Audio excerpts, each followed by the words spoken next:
Maaga nga palang nakauwi ang Diyosawa kaya naman nagyaya ako na umalis nga Ang kami. balak nga talaga kasi namin ay bukas nga umalis. Ang kaso lang ay may trabaho siya at gabi pa nga siya makakauwi. Pagkatapos nga namin magtanghalian ay pinaligo ko na nga silang dalawa ni Akerly. Inuna ko na nga muna pag-asikaso si Akerly bago nga ako maligo. Dahil saglit lang naman ako mag-asikaso ng sarili ko kaya nga inuna ko na muna siya para pagkatapos ko ay aalis na lang Ito nga kami. Nga palang mga damit na sinusuot ko kay Akerly ay galing nga yan sa pamangkin ko kaya medyo malaki pa sa kanya. Pati nga yung pants na suot ni Akerly ay mahaba pa nga sa kanya pero ang cute niya nga tignan. Sinusuklayan ko na nga muna siya dahil gusto niya na nga magsuot ng bonnet. Talaga namang cute na cute nga ako sa anak ko kapag nga nakaporma. Pinasuot ko nga muna siya ng medyas bago nga siya magsapatos. Buti na nga lang at kasya nga sa kanya tong sapatos na nakuha ng papa niya. After ko namang mag-asikaso kay Akerly ay naligo na nga rin ako at nag-skincare. Hindi nga pwedeng hindi mag-skincare dahil baka nga masunog ako. Dinamihan ko na nga rin pala ang paglagay ng sunblock sa mukha ko dahil baka uminit at masunog nga yung mukha ko. Dati nga hindi nga ako umaalis ng hindi nagme-makeup pero ngayon ay sunblock nga lang ay ox na. Noong mga panahong makeup is life pa ako ay wala pa nga akong anak noon. Dami nga namang nagbabago sa atin kapag nga nagkaanak na tayo. Pero ayoko pa rin talaga umalis ng hindi nakaporma. Naglalakad na nga kami papuntang highway at ito namang anak ko ay tuwang-tuwa. Minsan lang din kasi kami magkaroon ng quality time kaya naman minsan lang kami nakakalabas. Magbe-birthday na nga pala itong Akerly ko kaya naman mamimili na nga kami ng kailangan sa birthday niya. Gusto ko na nga lang sana mag-order sa Shopee, ang kaso lang ay gusto ko nga rin gumala. Gusto ko nga rin masanay si Akerly makakita ng mga motor dahil yung ibang bata na hindi lumalabas ng bahay ay nagiging ignorante yung ibang bata na hindi sanay lumabas ng bahay kapag nakakita ng motor ay takot na takot. Dito na nga pala kami sa May Novo at papasok na nga kami. Kung nakikita nyo nga basa yung daan ay dahil na ulan pero nga. Kahit umuulan ay for the go pa rin. Dito na nga pala kami sa may loob at ang dami nga namang bilihin dito. Sadya namang pera na nga lang talaga ang kulang. Charis. Pababa na nga pala kami ng ground floor dahil doon ko nga nakita dati yung mga decoration. Kapag kasama nga talaga ang Diyosawa ay focus nga lang talaga tayo sa kung ano nga yung balak nating bilhin.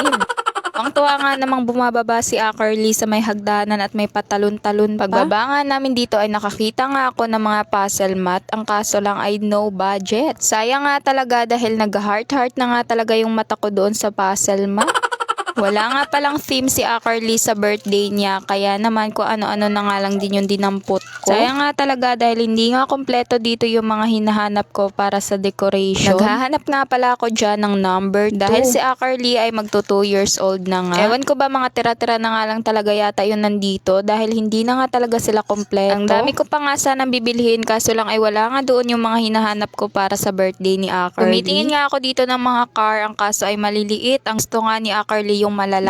Nakakita nga kasi siya ng malalaking car doon sa pinsan niya at ayoko naman siyang naiinggit kaya sabi ko ay bibilhan ko nga siya. Nagwala nga naman talaga si Akerly kahapon nung isinuli ko na nga yung toys ng pinsan niya. Kaya naman kahit hindi niya ako naiintindihan ay nag-promise nga ako sa kanya na bibilhan ko siya agad. Ewan ko ba gusto ko kasi na maibigay ko nga yung mga gusto ng anak ko kahit simple lang. Dito na nga pala kami sa may palengke at bumili na nga muna kami ng dalandan. Nakakalakad nga namin sa wakas ay nahanap na nga namin kung saan may mga toys. Hinahanap ko nga dito yung toys na katulad sa pinsan niya dahil ayun nga talaga yung gustong gusto niya. Diyos ko, kung may budget nga lang talaga ay dinamihan ko na nga sana ang pagbili. Marami namang toys si Akerly, ang kaso lang ay pinagsawaan niya na dahil nakakita nga siya ng malalaki. Ano ba naman kasi yung mga car niya ay ang liliit nga lang kaya naman gusto niya naman yung malalaking car. At ito na nga yung mga nabili ko at pauwi na nga kami. Maglalakad na nga pala kami dyan papuntang Sakayan dahil inaantok na nga si Akerly kaya kailangan na nga naming umuwi. Umuulan-ulan nga rin pala kaya hindi na nga kami nagtatagal sa paglalaboy. Bumili na nga kami dito ng makakain ni Akerly pagdating ng bahay. Focus nga lang kami kung ano nga yung gusto naming bilhin dahil baka maparami pa nga yung bili namin ay malapit na nga birthday ni Akerly, mawalan pa ng budget. Ang hirap lang talaga kapag binabudget nyo nga lang yung pera para sa birthday ng anak nyo. Pero ang pinakamahalaga naman ay mairaos nga natin na maayos yung birthday. By the way, napapansin ko nga palang gumaganda na tong overpass. Nakita ko nga rin pala na maraming gumagawa dito. Paano ba naman kasi ay malapit na nga talaga ang eleksyon, Charis.